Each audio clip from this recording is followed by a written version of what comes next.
Hello, all BeholdBeGold followers. Today we have a special guest.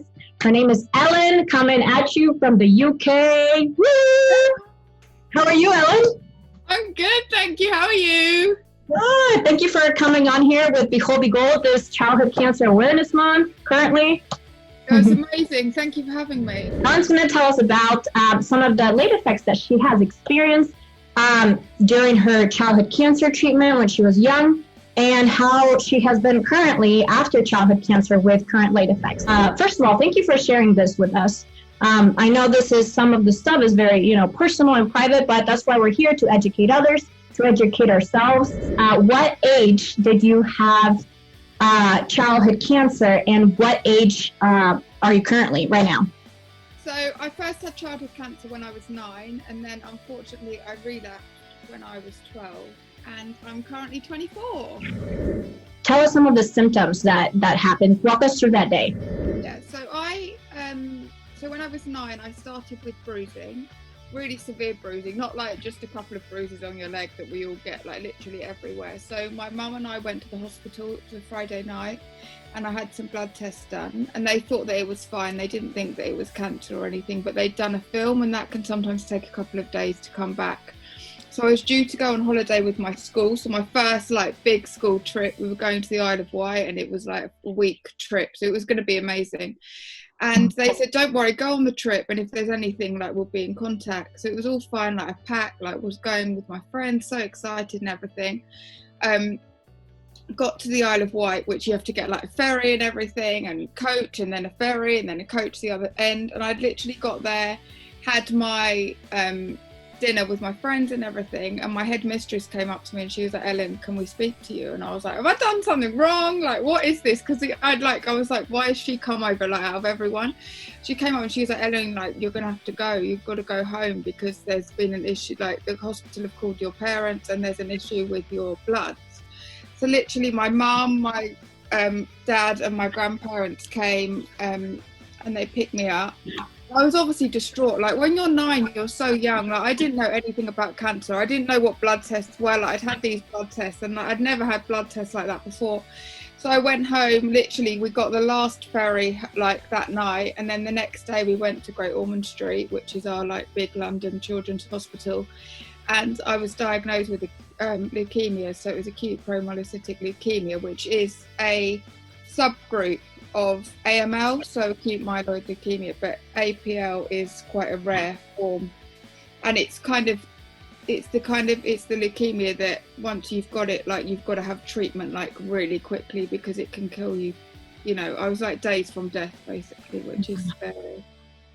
And yeah, for people who don't know, so leukemia, and the leukemia that I had, it's where the bone marrow is not able to make enough normal blood cells. And I think in my head, I thought I was going back and then was going to come back to the trip, because I didn't realise that it was going to be like this. I mean, my grandparents had died from cancer, but obviously a few years previous, but they were obviously a lot older.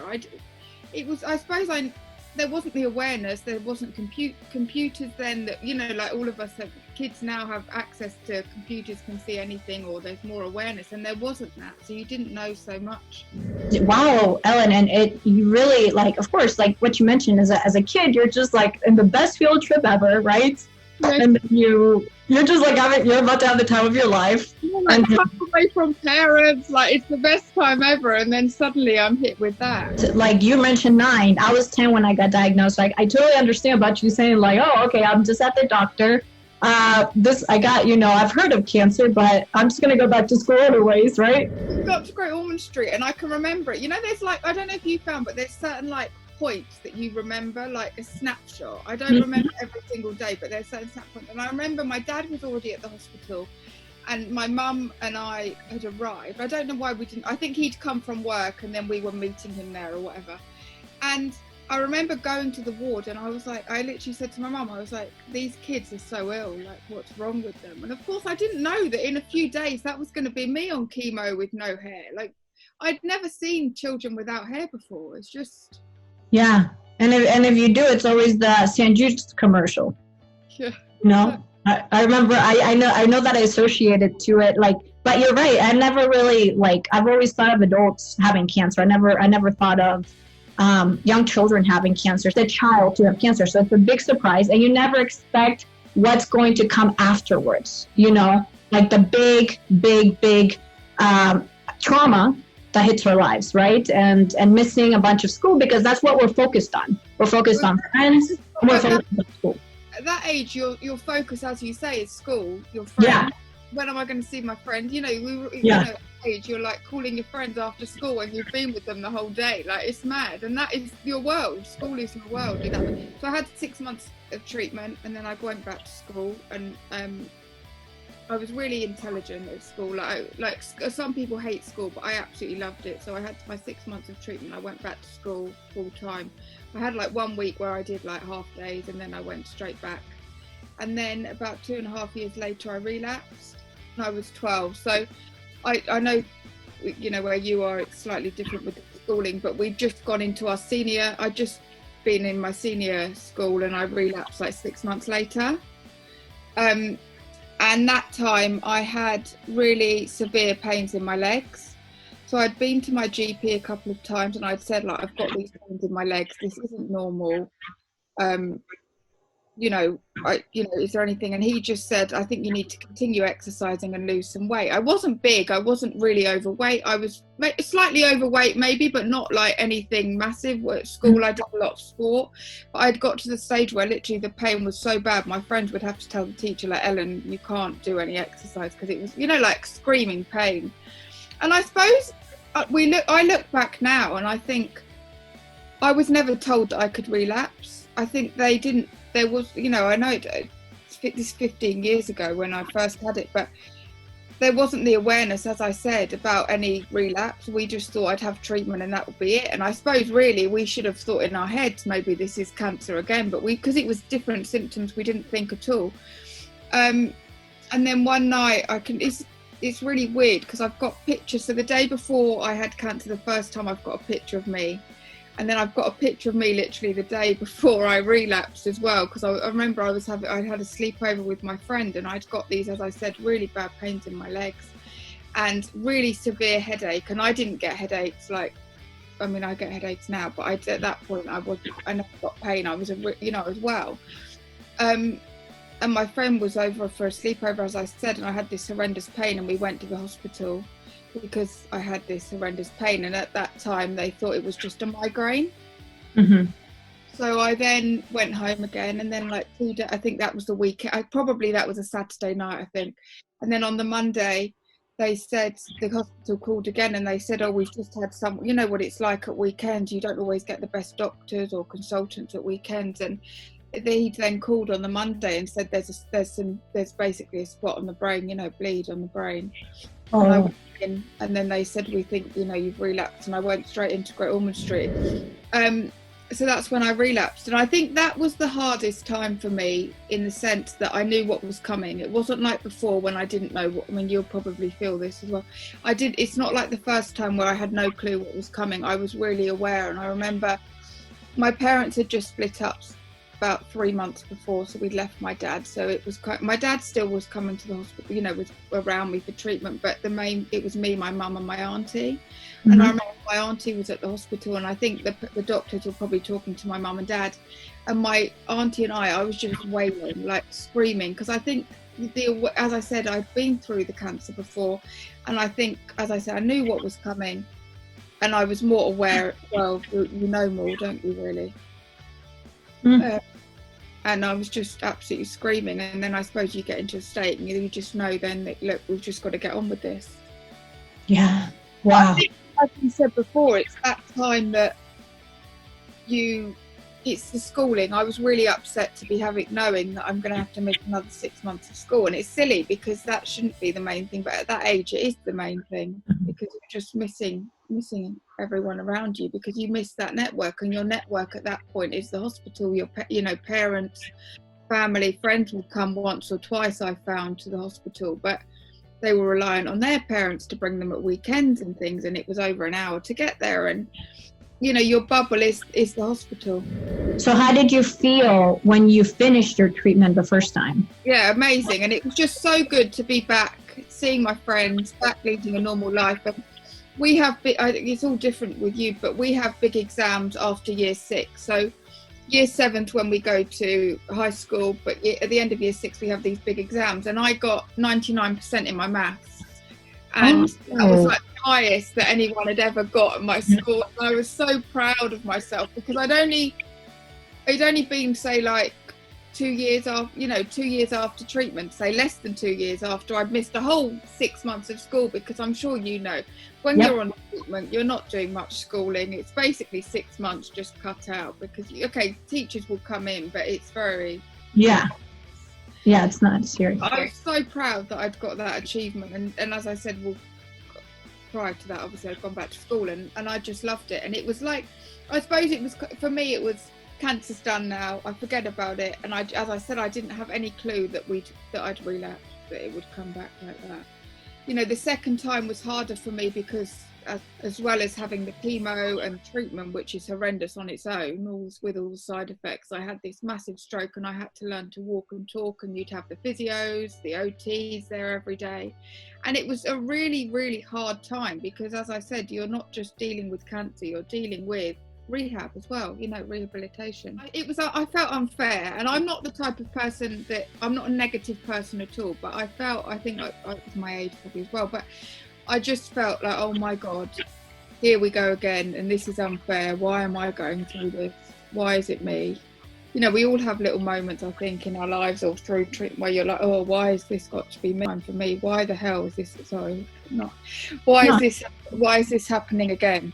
And as I said again, the main focus was, oh no, I'm not going to see my friends for 6 months, or I'm not going to be able to go out, or I've just gone into high school and I'm going to be missing. I think we had trips planned with school, or we do musicals sometimes, so we had shows that I was going to miss. Yeah, your school hobbies. Well, exactly, just normal life that I was suddenly going to miss once again. Mm-hmm. So about the treatment, so I had chemo to begin with, because I'd obviously had the stroke, and they were worried that the cancer had gone to my brain, so they just bombarded me with chemo. And then I had a new treatment that was out, which is used a lot now, but I was one of the first in the UK to have it, which was arsenic treatment. So obviously arsenic's a poison, but I had that, and that caused headache. So this is where the late effects start to come out, because I started having headaches and sickness, and I'd never had headaches in my life. And there was a bit of a thing about the headaches from the stroke, because you can get migraines, post-stroke, or was it the treatment, which actually the arsenic was combined with another treatment called Atra, which is high dose vitamin A, and now there is loads of research that causes headache, but generally it should only be whilst you're on treatment. And the thing that's happened with me is it's continued, and I've still got the headaches now to this day, so I'm 12 years post that treatment. So that was the thing, my doctors didn't quite get it early enough and realise what was going on, and we had a bit of a battle with it to find out what was causing these headaches, because the headaches weren't just headaches, that you'll take some paracetamol and it will go. It was headaches that would keep me in bed all day, and I couldn't move because the pain was so severe.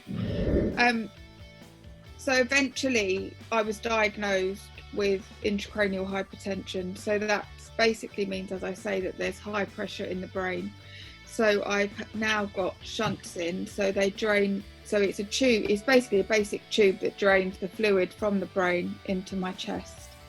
So I've had 10 brain surgeries for that over the last 12 years, because what happens with the shunts is they can block really easily, so they can get a blockage because it's only a thin bit of tubing. They can either block, or as time goes on and things develop, there's better shunts that have come out that can drain more easily. So that's why I've had so many operations in that field, which is 10 brain surgeries, and every time that's a lot. I mean, my most recent one was only last year, because I had worsened headaches, and I've now got I'm going that side, I've now got a machine at the front of my head, which means if I go to the hospital and they put a little magnet, well, it's not a magnet, it's obviously some machine, but it's a magnet with a machine in it, they know the exact pressure in my head.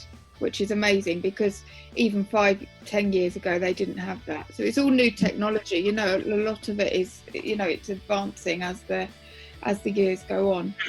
So that's, as I said, that was a real battle to get that diagnosis, because they didn't really know what was causing it, and my pressures were high, but they weren't mega high. So it was a real battle to get that. But you know, we've got a diagnosis, and that's great now. And you kind of, at the moment, although my headaches are constant, so I constantly have a headache, it's more a 3 or a 4, whereas before it might have been an 8 or a 9 constantly. So it's better. But of course, it's not you know, I'm never headache free, so it's still, you know, it's not, but it remains there. It remains there. Yeah, it remains there. I mean, I've probably, in the last 12 years, I've had about 5 days without a headache. Oh, wow. So it is crazy, but you live to learn. You live to learn with it, and learn to live with it. Sorry, I'm going around.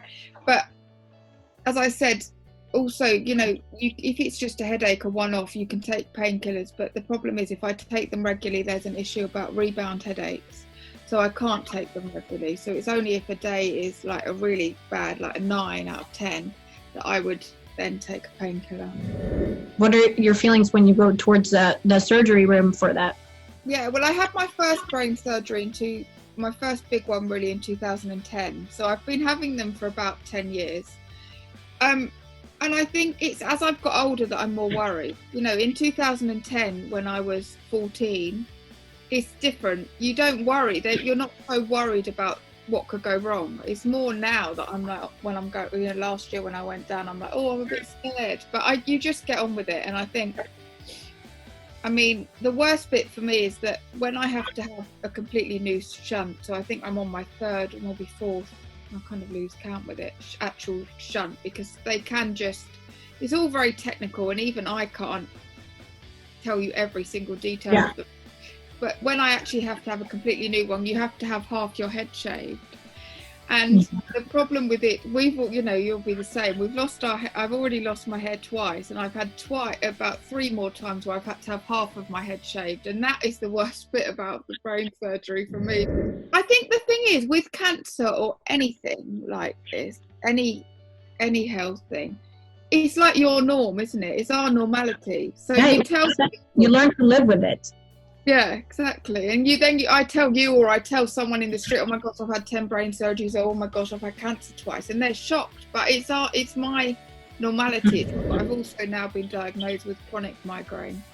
So my family have got a history of migraine, but obviously not like I get. So so I've got, it's a balance of knowing what's headache, what's migraine, you know, and adjusting to that. So I have Botox injections every 3 months. That's become part of my life, and they really help the headaches. Like, really have helped the migraines and headaches. So I don't mind them. It's a bit of pain, but I'm fine. I'm normally ill for 4 or 5 days afterwards. So I normally say, you know, as I said, I'm having the injections this Saturday, so I make sure that next week I've got nothing planned in the diary, because I hate cancelling people. I hate letting people down. So I'm best to just think, next week I'm not committing to anything. I can relate in the sense that you don't like letting people down.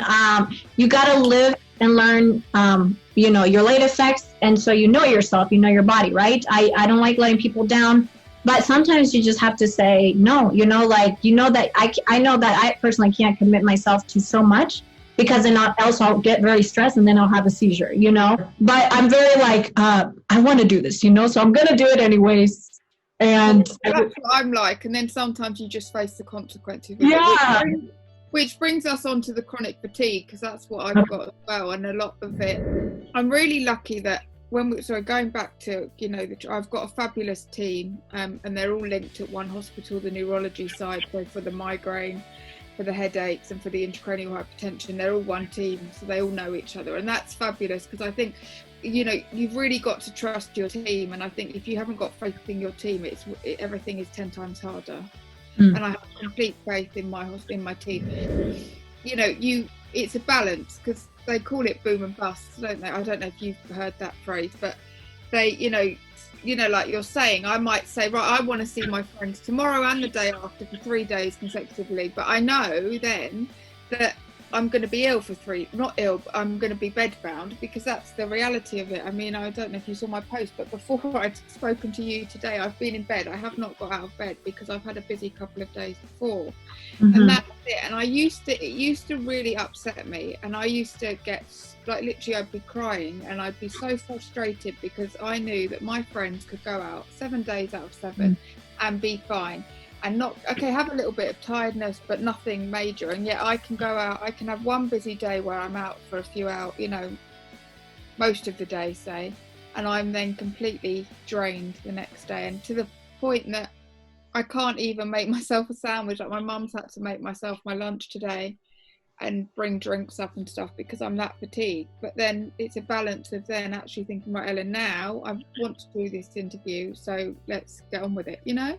Yeah. Well, I'll emphasize again, thank you so much for being here, because I know it takes a lot of work. So I've also had seizures in the past, but they haven't actually diagnosed it as epilepsy. It was because so as I've said, I've got this high pressure in the brain. When that is playing up, the shunt's broken or something, I've had seizures in the past, but I've been really fortunate that I haven't had any seizures for 9 years, and I'm on medication and that's completely controlled it, which obviously I'm massively thankful for, because a lot of people can't, you know, no medication helps them or can't find a medication yet that works. So that I'm massively thankful for, because that was a tough time. And seizures, I don't think people realise how horrendous seizures are. And if I was going to say, you know, one of the worst things I've been through, it would be a seizure, because it's just you can't help it. It just comes on, and yeah, just you know it's horrible, isn't it? So I've also got POTS, so that's called postural orthostatic tachycardia syndrome. That means basically, I know it's a very long one. I don't know. Say it again. So it's postural orthostatic tachycardia syndrome. Oh, wow. That is an educated late effects girl. You go. All right. Explain us about this. So basically it means that when I stand up, my heart rate shoots up. Or when I stand up, I'm sorry, when you stand up, what? So when I stand up, my heart rate shoots up.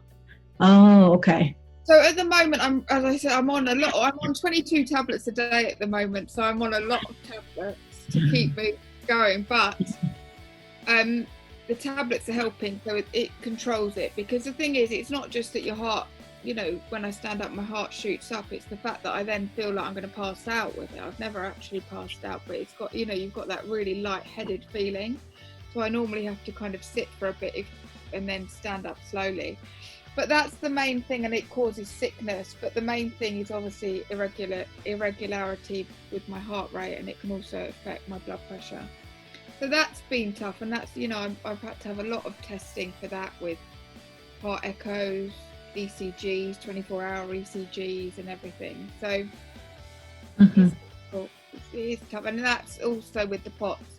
It means that I have to wear like these stockings, well, not all the time, but it's best if I do. So they're like leggings that compress the legs, because they're called compression, you know, like you wear on a plane. Yeah, they're like those, but they really they want me to wear them 24/7, but obviously I don't want to wear them 24/7. So you even have to buy like gear. Yeah, exactly. Wow. Yeah, so it's, and with the POTS as well, I'm not, this is the one condition that I'm not 100% on how it functions, but it also means that it can affect my stomach as well. So sometimes I get like sickness, so it's not very nice. But at the moment it's just about controlled, and you know, as I said, I've got a great team. So I've got low thyroid as well, which I think a lot of people get. I mean, that's quite simple. I don't really get many side effects. I just take a tablet for that every day. So nothing huge. And last year I was diagnosed with LVSD, which is left ventricular systolic dysfunction. Say it again, Ellen. Ventricular systolic dysfunction. So basically it's heart failure. So this is one that was really tough for me, because it's many of my other late effects I had kind of I don't know, it just seemed to have come really late because I was only diagnosed last year, and this is 11 years after it was 11 years after treatment that I was diagnosed. And that started with breathlessness. So I'd go up like one flight of stairs and I would be completely breathless, or literally I'd walk to the end of my garden, like not far at all, and I would be completely breathless. And I was like, this isn't normal for me, because we all know our limits. For some people, they might be breathless during a few steps, but for me, that was not normal at all. And I had really bad dizziness and also the headaches. It's funny because you think with something like heart failure, it would just affect your heart, but it gave me worsened headaches. So I was diagnosed eventually with that, and I'm now on medication, but as I'm sure you know, a lot of medications have side effects. So I've been off work over a year now because there were side effects from the tablets that I've been started on. Mm-hmm. And then obviously now COVID's kicked in, so I'm still off work at the moment because I can't go back. Yeah, so I mentioned briefly about this, but I had a stroke. So when I relapsed, I presented with a stroke, and at that point I had to have full rehab. So as well as obviously being on chemo, I was having, physiotherapy every day, occupational therapy, speech and language every day, and it was a really, really tough time. I think that was the worst period of my life, I think, actually, because with the stroke, I mean, you can't tell anyone what you want. So I just had this, so the only thing I could really say was I need the toilet. It would just be like on repeat because it's the only thing that I could say.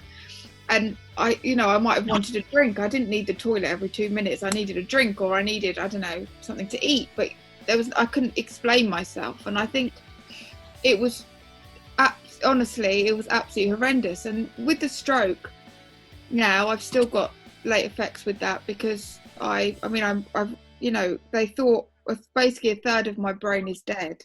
Mm-hmm.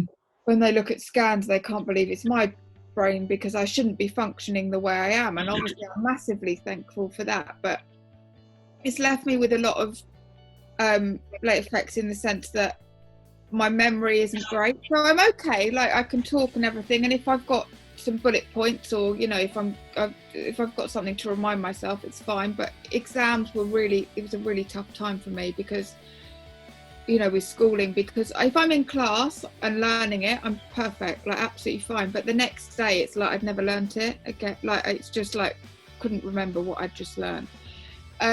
It's a memory and facial recognition as well. Like I can't remember faces at all. So if I've met someone 30 times, that's different, but I can't remember. If I'd met someone one day, I wouldn't remember that it was them the next day. So that can be really embarrassing. And I think there's certain aspects in life that, or with our health, that I find really embarrassing. And that is one of them, because I hate that I can't remember people's faces. And like with my memory now, sometimes if I'm speaking to people, I have to say, and I find that this is the way that I cope with it, is like, actually, I've had a stroke. So if I'm a bit slow or suddenly I lose my train of thought, that's why. And I suppose I shouldn't have to say it, but for me, I found that's the easiest way, rather than having embarrassment. At least someone knows, first of all, that I've had. If you're in a bar or something and meeting someone for the first time, then your speech goes funny, and then it's like, oh no, not again. But then some days I'm fine. So it's just up and down. Yeah, I can totally empathize with that. The forgetting something, and like you go to class, you learn it, and then you're like, the next day it's like completely gone. And I know a lot of the late effect friends, participants that I've been interviewing, a lot of their late effects is cognitive issues and forgetting stuff so quickly. And I feel like that is, a common late effect. And I think it's important for people out there to understand that it's not that we, like you said, it's not that we can't remember. It's just that because of these late effects, this happens. It's nothing to take into offense that, I can't remember you, or that material subject. I know in school, I always, I had to live it, learn it, love it. That was my quote. I would put everything around me to try to not forget it, just for that one exam, and make note cards. Go over. But, it's some people say, oh, yeah, that happens to me sometimes too. But it's like, no, you don't understand. This is actually like another level. Yeah. I mean, the thing is, I think it's a weird one, because It's just making me think of something that happened yesterday. I saw some friends that were my really close friends when I was at school. So one of them I'd known since I was 3, which is crazy. And we're obviously 24, nearly 25 now. And she was we were just chatting, you know, like reminiscing on stuff that had happened. And she was like, Ellen, she was like, I always wanted to sit next to you because you knew everything about maths. So she was like, I'd want to sit next to you in maths because if I needed any help, you'd be there. And I was sat there and I was thinking last night, and I was really, it's funny, it made me happy because I could have looked at that in 2 ways. I could have looked at it, oh God, like now I can't bloody remember anything. And then I was the one top of the class.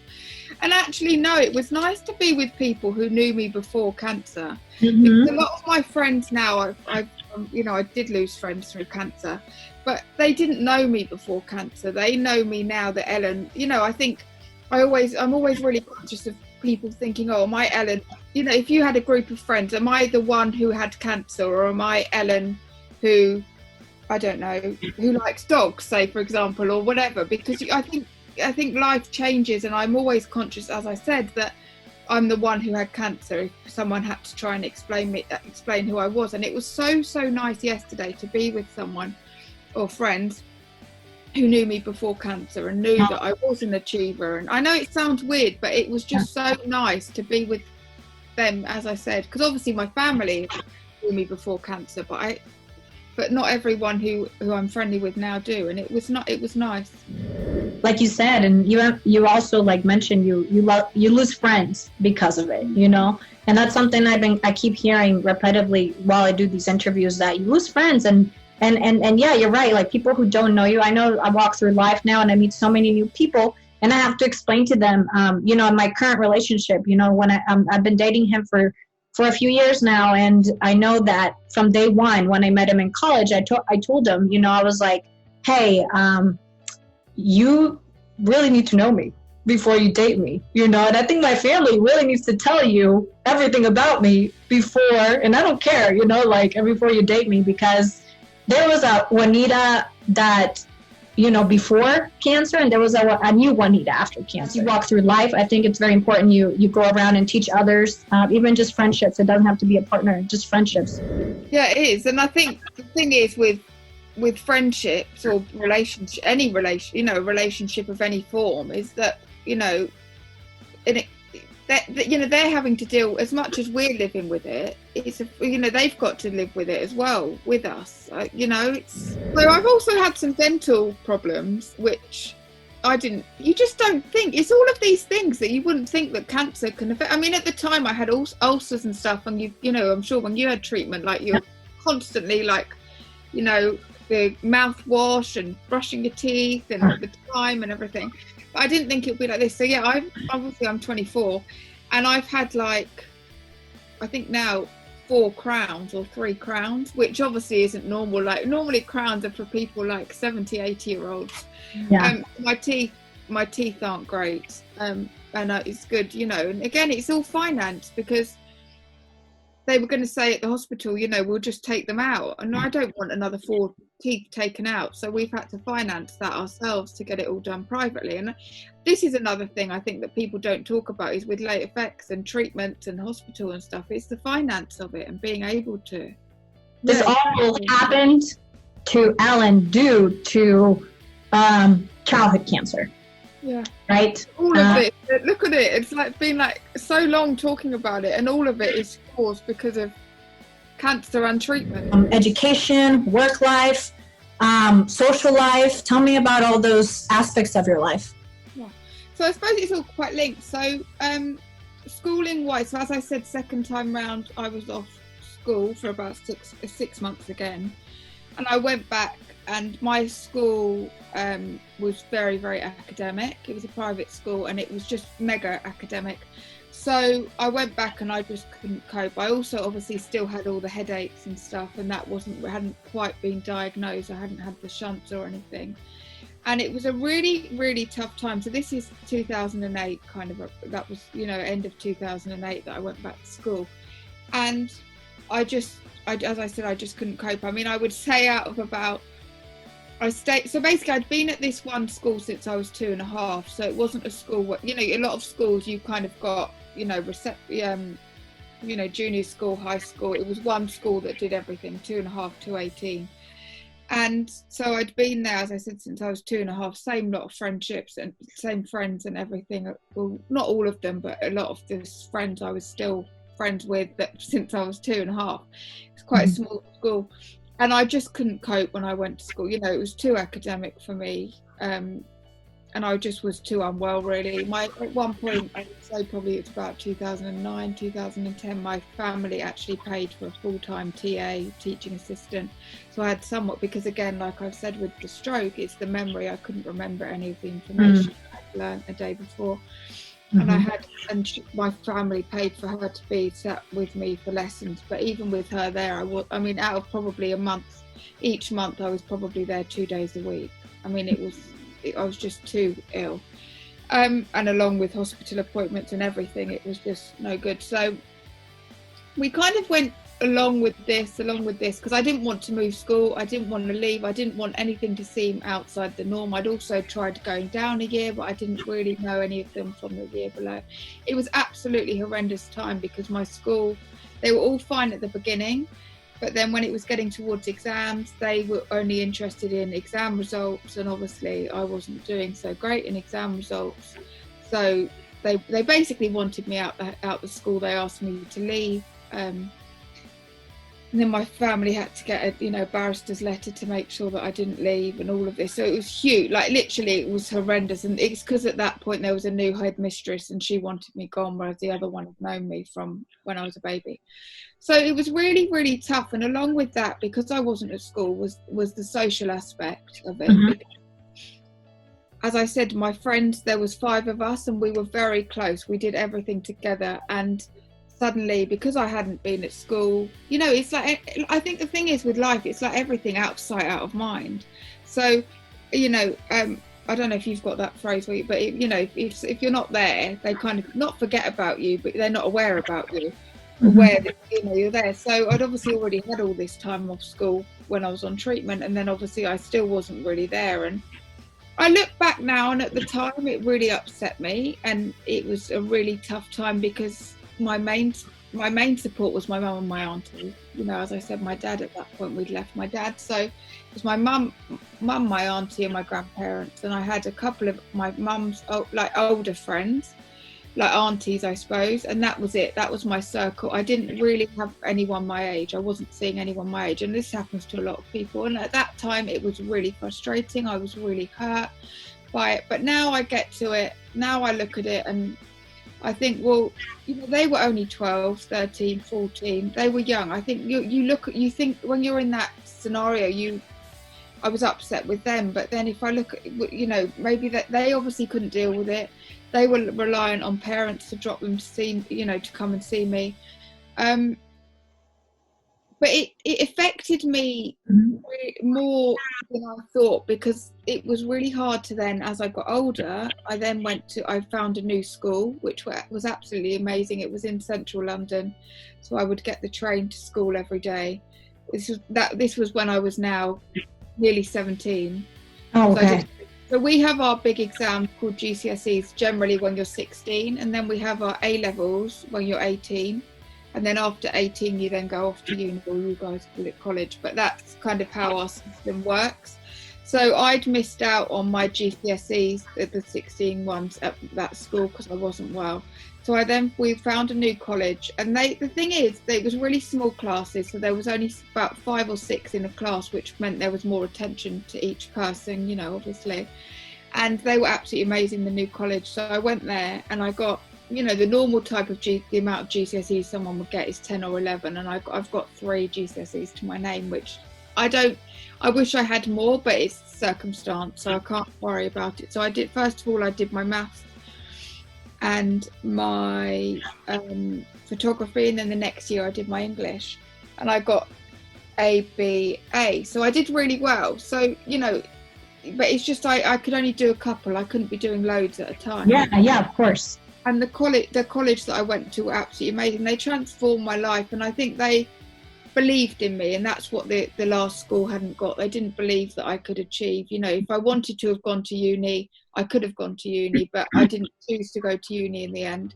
But it was just that believing. But going back to the friendships, as I said, I lost my friends, and when I went to the new college, I made friends easily because, you know, I'm quite like you, I'm quite a bubbly person, like I'll chat to people, but I'd always think that they were suddenly going to leave me. And even now, it's only in the last couple of years that I can actually think, you know, my friends are here for life now, or my friends are here for the foreseeable future, because I've always been worried, because my other friends left me, that that's going to happen again.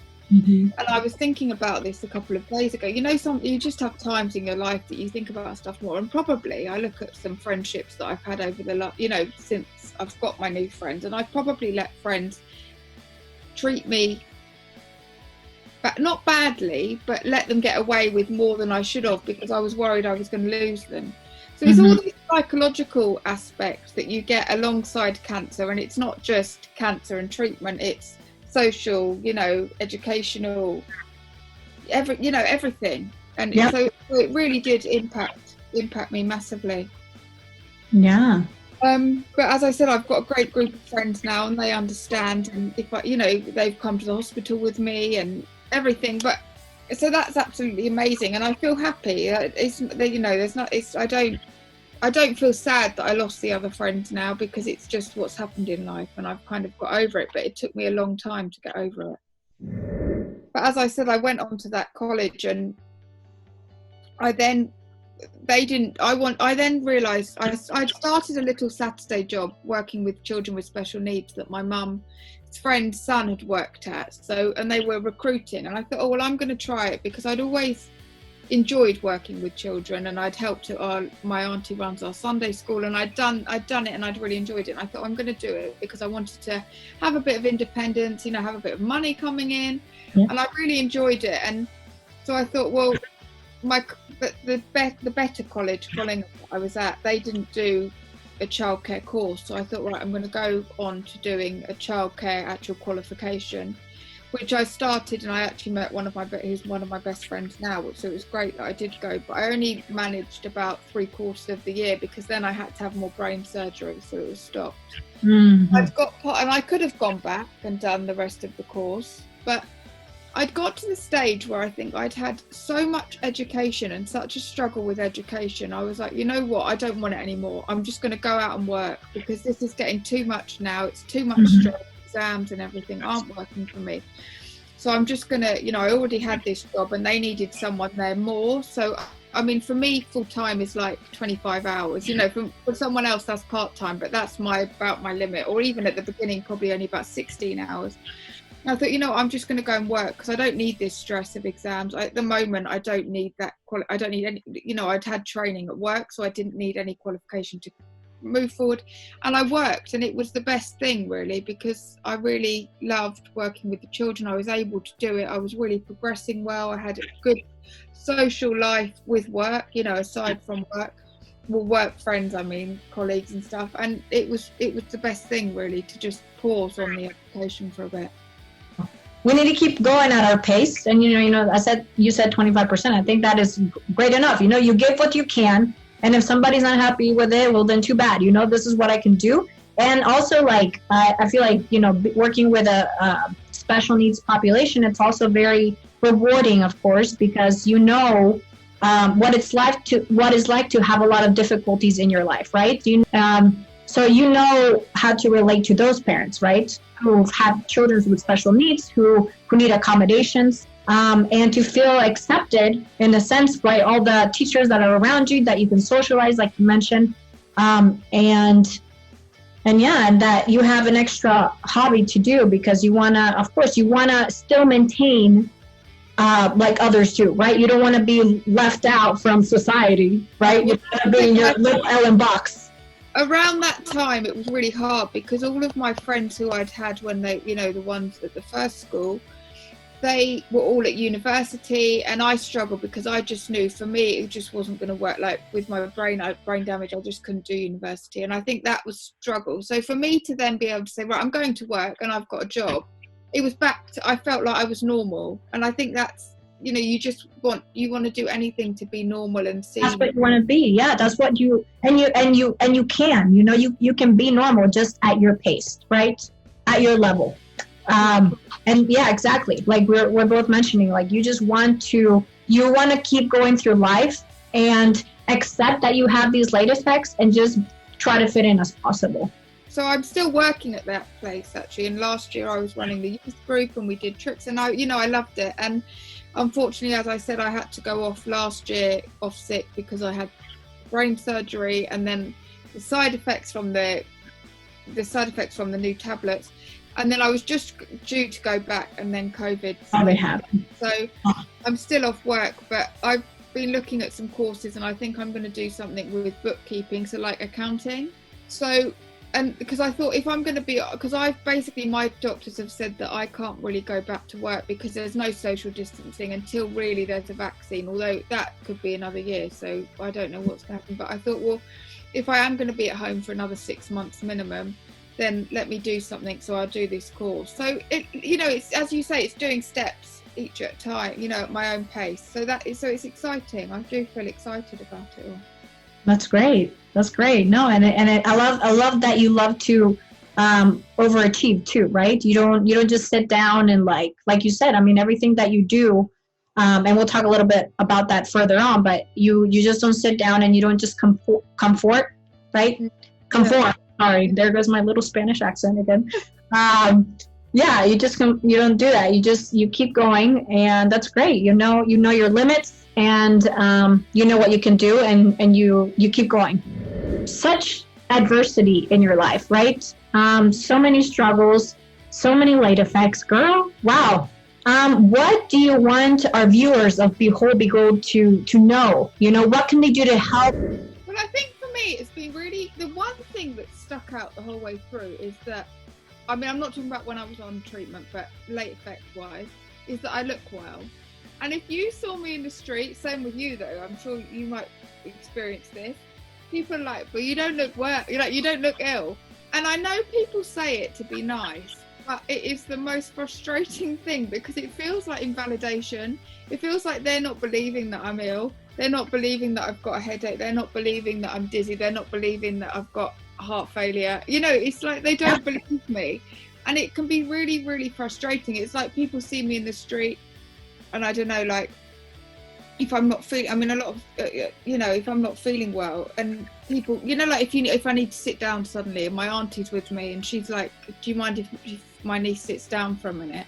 If so, got to see something. And people are like, but there's nothing wrong with you. Like, she's a young girl. And I've had it so many times.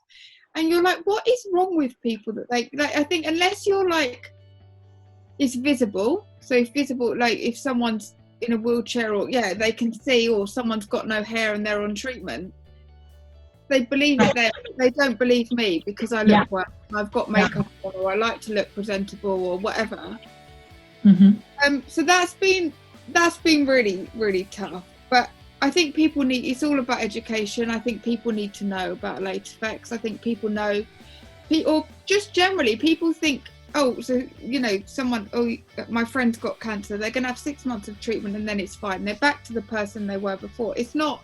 I think all of us in some form, whether it's emotionally, physically, any, all spectrums, it changes us, cancer. And that's where this education needs to be, and that's why I started iCancer, an Instagram page to highlight the late effects of cancer, raise awareness and share people's stories, because you talk to people and there's so many similarities, although we've all had different cancers, or we're all, other sides of the world like us now, we've got, there's some connection between us because we've all had this same thing that it's life-changing. And for me, a lot of people say cancer hasn't changed me, it won't define me. I do believe it won't define me, but cancer has changed me. Cancer's completely changed my life for the better and for the there's two ways always to look at it. I mean, as we've just said, I'm thankful for everything that I wouldn't have been thankful for before, but it's about education. And I think the thing is, I think with anything, people don't educate themselves until they're in the situation. Like me, I didn't know much about cancer before I had cancer, but actually society who haven't had cancer actually that need to educate themselves more than someone who has, And if for people who've maybe got friends who have got cancer, if the friend's got cancer, go and read up about it. Go and see what that operation is that they're having. Go and see what a blood disease is. Go and say to your friend, do you want me to come to the hospital? You know, it's about being there. I mean, that's slightly off topic, but, you know, help people. I think we've all, as a society, we've all got to come together and help each other, educate each other. And that would be the best place. So, yeah. Yeah. I mean, God, preach it.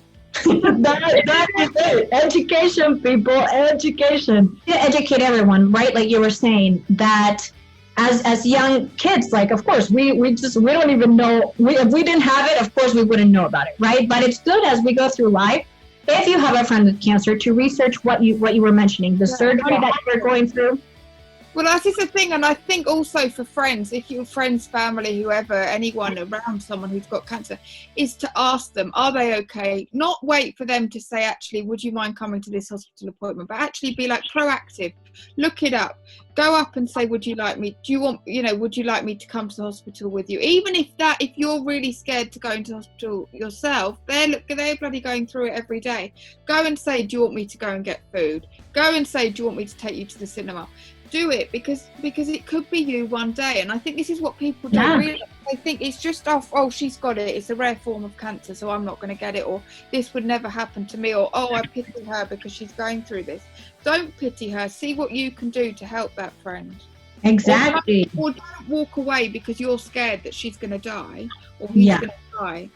Be there to support them, and if they die, you've been the best friend you can be, and you're not, you'll have no doubt, you won't have remorse at the end. Ellen, so BeholdBeGold is about positivity and resiliency after undergoing, childhood cancer, and survivorship, right? So what happens after childhood cancer, right? We are thrown into life, and now we must learn to survive with these late effects, right? So what happens after? So tell me something positive that not everything about late effects is negativity. We want to hear the positive side to it. So please tell me about that.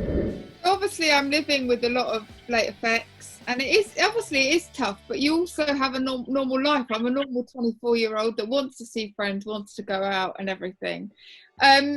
And it's just learning to pace, as I mentioned before with the fatigue, it's learning to pace my life, making sure I can still see friends, but also have days where I rest and everything. And obviously, sometimes that's frustrating, but as I said, I've got into a stage where acceptance. I think acceptance is a huge thing with all of this, accepting where I am. And also be happy, happy that I'm here, that I'm, celebrate life. I think before cancer, life was just life, wasn't it? But now I'm like, I'm here, like, this is amazing. I can, I go to the park and I see some flowers and I'm like, oh my God, I love it. And like, I thought that before. Everyone else who knows me, they're like, Ellen, what are you talking about? But I'm like, no, this is amazing. Yeah. You learn to value like the little things, right? That's what makes us unique, right? As survivors, it's like we had the chance to kind of like, get out of that cancer phase. Obviously, we deal with these late effects, but as survivors, we walk through life and we're just so thankful for like everything around us. Like you're saying, it's beautiful, right? We're here on this earth and we give thanks, to the universe, to God, to whoever we, say thank you to, that we are here and we're walking and we get to actually, Zoom with people, right? We actually get to walk outside, breathe the air, touch the snow, wherever we are in the time zone. We get to do that. So that is a blessing for sure. 100%. So something huge that I did last year. So last May, I did a charity-sponsored 10-mile walk, which was just amazing. So I'll tell you a little bit about the charity. So Treckstock are a charity. They're based in London, although they support the whole of the UK. And they support young adults going through and after treatment in their 20s and 30s. So I'm an ambassador for the charity, young adult ambassador. So I'm the late effects ambassador. So I've been doing that for about just over a year now. So yeah, we had this walk and I literally didn't think that I'd do it, like 10 miles. You think it's not that long, but it is so long. Mm-hmm. And I got all my girls together. I got 20 of my friends and family together, and we were like a little team, because there was like 120 all together doing it, but there was 20 of my like family and friends.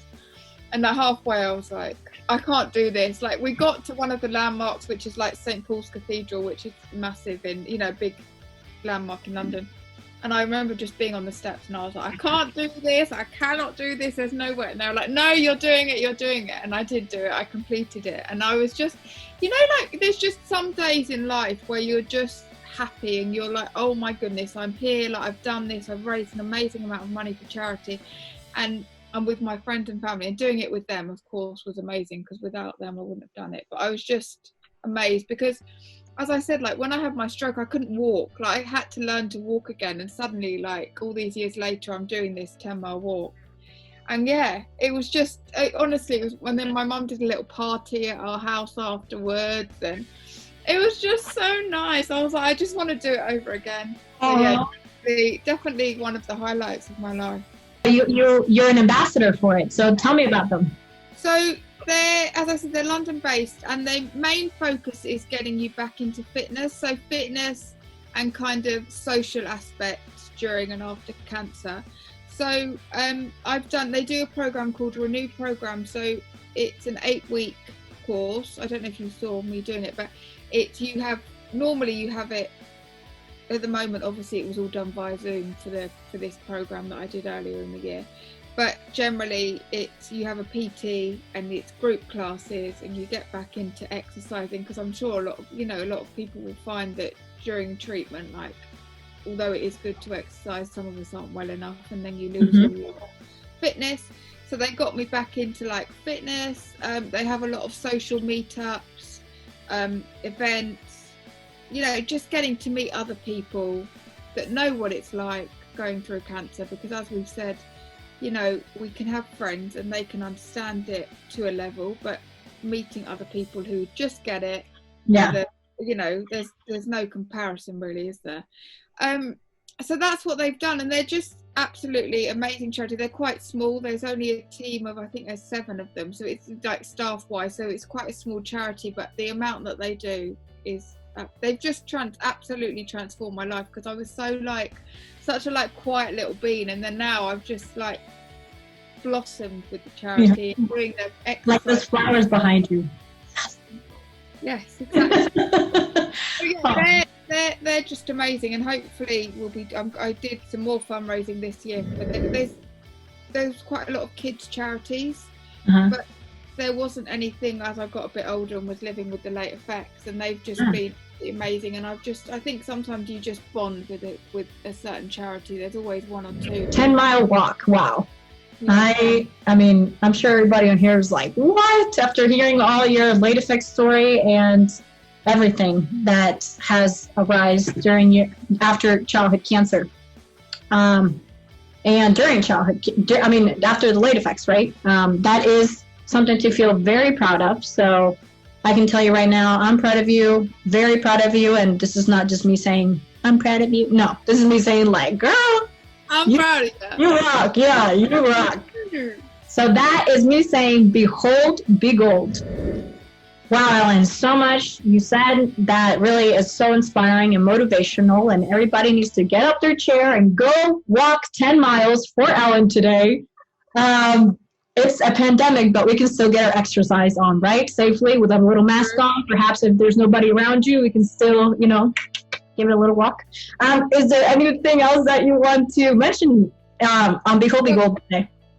The main thing is just awareness. Everyone get talking about it, get chatting, get researching, get talking to your friends who've got cancer or living with the late effects.